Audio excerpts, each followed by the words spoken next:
G'day guys, Dane here from Clarkie's Column. Welcome back to episode 8 of League Lane with Dane. Today I'm joined by a very special guest. I'm joined by Darren Nichols from the St. George Illawarra Dragons. How you going today, Darren? Yeah, good. Thanks, Clarky. Thanks for having me on.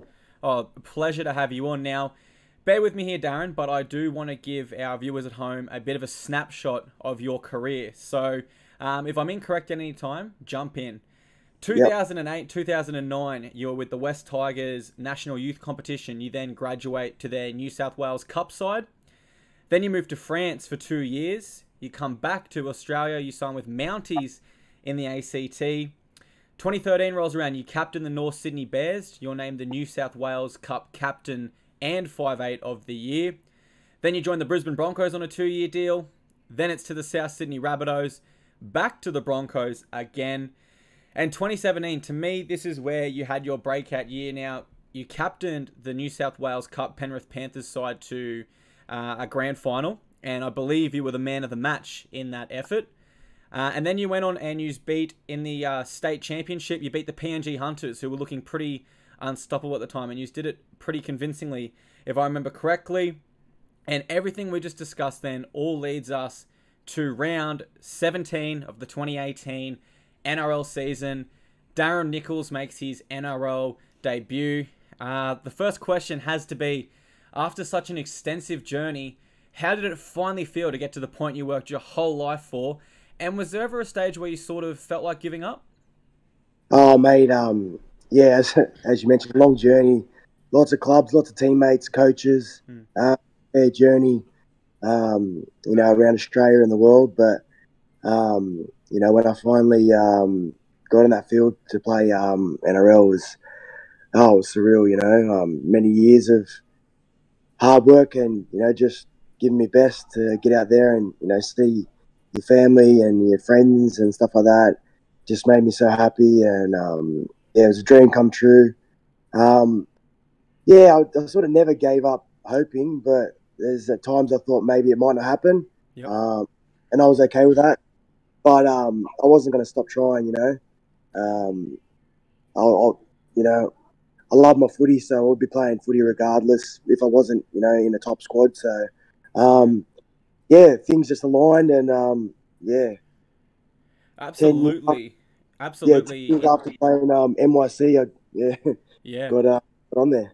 Yeah, like you said, 10 years. It's an absolutely inspiring story that, I think every single young kid that wants to play NRL can look up to you, and it shows that, as long as you continue working hard and doing everything correct and doing the little things, eventually dreams do come true. Now, when you debuted, you broke an NRL record. Do you know what that record is, Darren?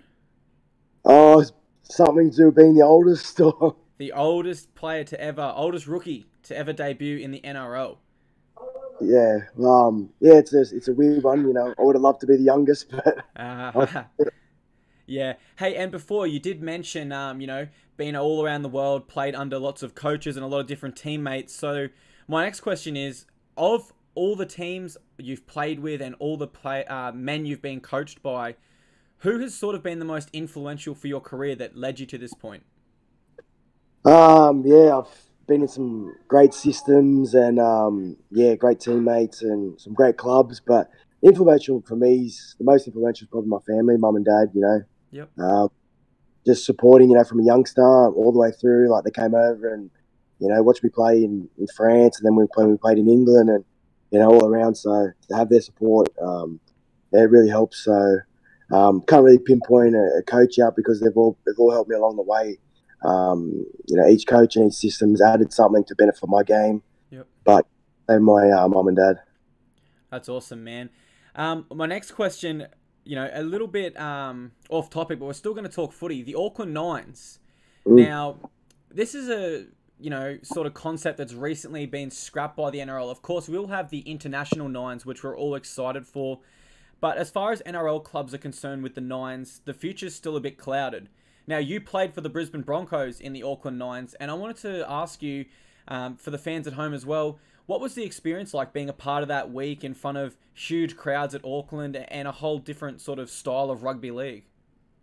Yeah, I loved it. It was at the time it was the highest level of footy I played. So yeah, it was great getting out there and playing in front of a lot of people.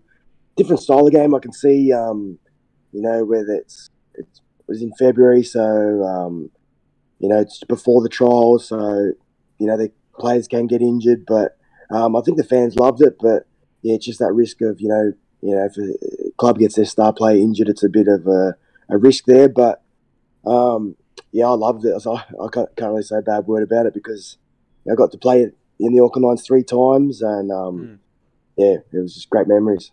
Awesome. Nice to hear you enjoyed it all. We're certainly hoping as NRL fans that it does make a return. Nice, simple question for the next one, Darren. What are your personal goals for the 2019 season? Um, Mate, I'd love to get game number two. Yeah, anything after that's a bonus. But yeah, I want to have a real good year at the Dragons. As a club, I think we can do really well in the in all grades. So I think it'd be great to have everyone well, ISP and first grade there on grand final day. But Mm. yeah, just individually get game number two, and then as a club, just hopefully do the best we can, and be there on grand final day. Awesome, yeah. So Zach Lomax did come on for a Q&A on my Instagram page recently, and he said there's a huge level of belief around the club at the moment, that you guys truly believe that this year is the year of the Dragon. Is that something you've personally noticed around the playing group as well? Yeah, everyone's been ripping in at training.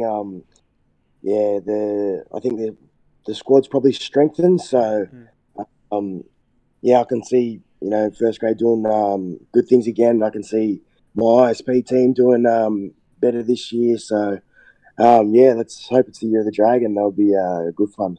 Awesome. Yeah, you just spoke about the ISP team there. Now, a lot of these stars, like Zach Lomax, we just spoke about, you've played a lot with these younger men in New South Wales Cup.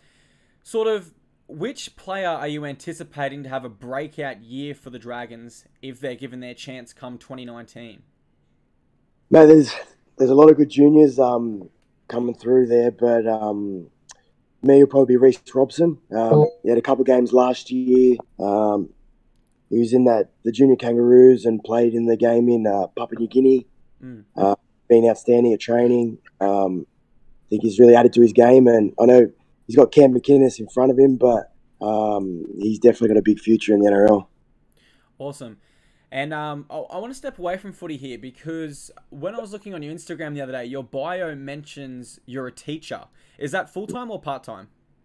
No, I'm not actually teaching at the moment because yeah, I'm full time at the Dragons, Yep. but it's something that I'll look to get into. After footy, I'd love to stay in footy as long as I can and Mm-hmm. work in footy.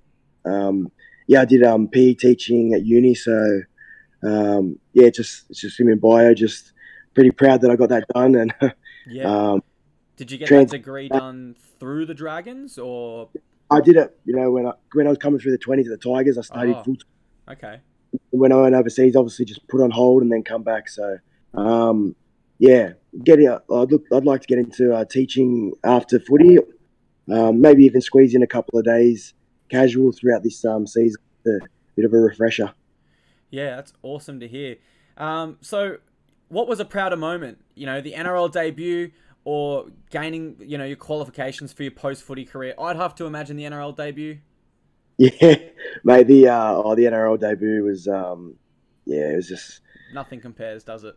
yeah, no, it was something that I dreamed about as a kid, and then to be playing, Reggie's for like a decade, and then just sort of being close but not close enough. You know what I mean? So then to get out there, oh yeah, just But sitting in reserve grade, you've always been considered one of, the top halfbacks there.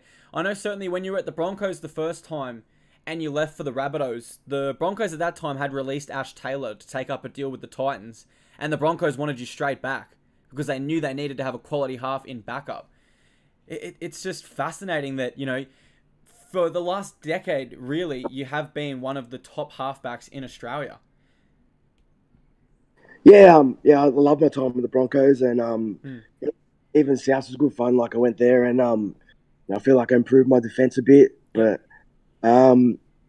yeah, just I was, even though I wasn't playing first grade, I was still loving my footy. So up in Brisbane, I played at some good feeder clubs and met great people and great teammates. So the whole ride's been a lot of ups and downs, but I've enjoyed it. So and I'll do it as long as I can.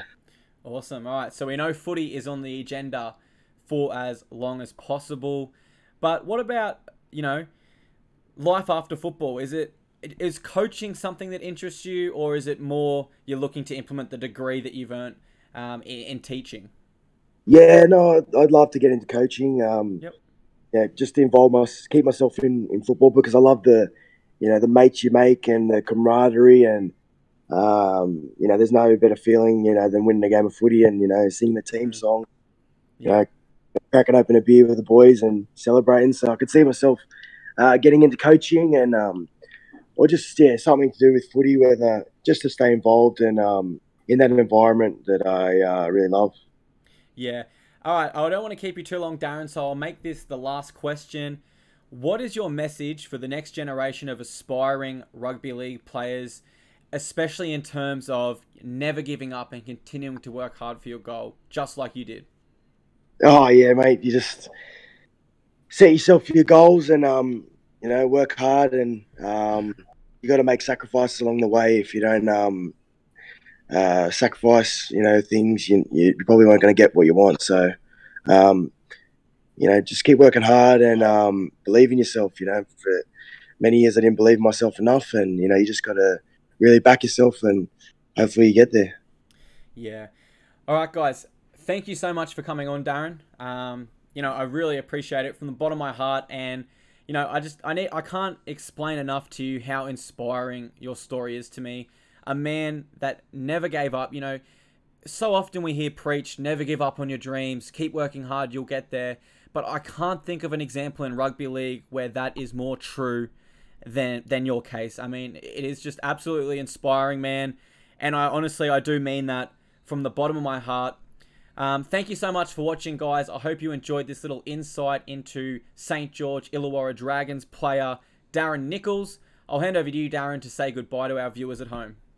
Thanks for having me, Clarky, and it was good to get on and go the Dragons. Cheers, guys. Hope you enjoyed.